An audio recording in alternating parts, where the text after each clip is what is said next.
So I've started this new model, this new idea today, a Tatra T87 from the 1930s, one of the greatest cars of all time in real life, really ahead of its time, really beautiful. And this is a chassis, as you can see, it's not super large.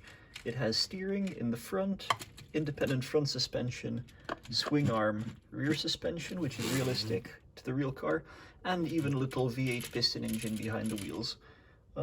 I'm pretty happy with how compact this rear end is, because I did need to get suspension, differential, this gearing system up to here, and then the V8 engine all the way in this very compact space here. So I'm pretty happy with that.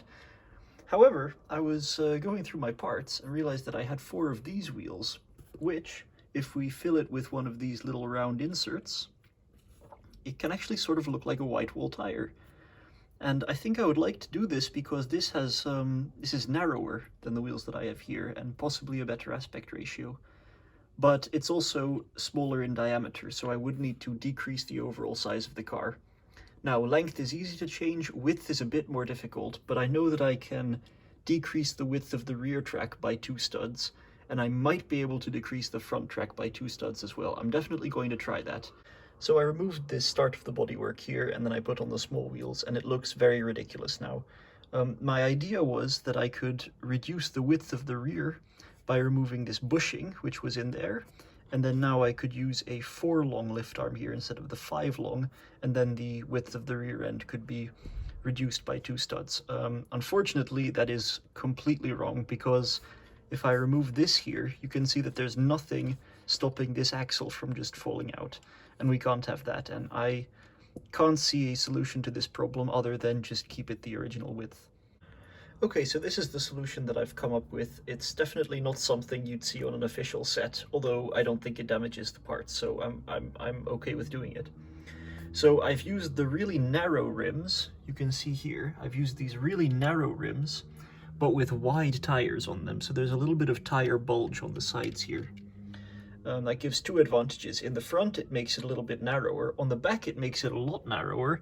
And because I've sort of overhanged the tire over the side of the rim here, it also means that it's a lot more spongy in sort of a lateral direction like this, which means that the suspension can work much nicer, because with a swing arm, you're sort of pushing the tire out and back in as it compresses. Which in this case, in a Lego application, made it really sort of spongy and horrible feeling. Now it's bouncy in the front and the back. So I'm pretty happy with that solution. I've slightly modified the front and rear suspension to make them as compact as possible. So the shock absorbers are now moved 1 stud lower so that this can be flatter.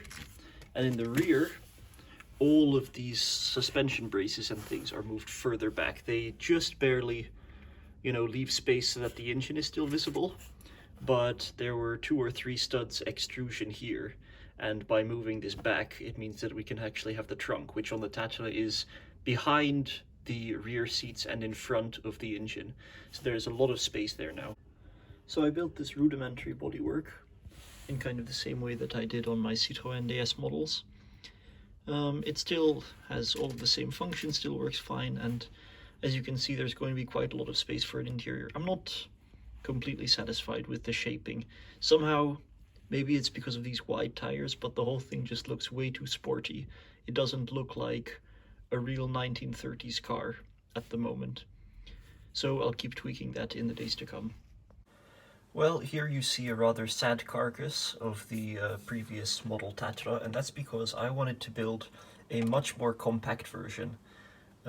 Because, I don't know, the whole idea of making something in this scale just didn't seem to be working for me. I couldn't figure out ways of making body panels in that size. Also, these tires look far too modern. I need something thinner. And then I thought the only way to do that, and also to keep the model interesting, is to really challenge myself to build something much smaller. So as you can see, this is much more compact. If we compare the width, it's maybe 2/3 or 3/4 of the width of the other model. And that means that I get to use these smaller tires, and it's a really fun challenge now to fit everything in here. Now, I do have the rear suspension, as you can see, in place, and the only drawback as compared to the large model is that there's no way to fit a differential into a car this scale. However, there's also a positive, which means that at this scale I can fit a Tatra axle. This is a more realistic axle setup than what I had here. This is a swing arm like you would get on a Volkswagen Beetle, with a differential in the center, two CV joints going out to the swing arms, whereas this is actually what the Tatra axle was.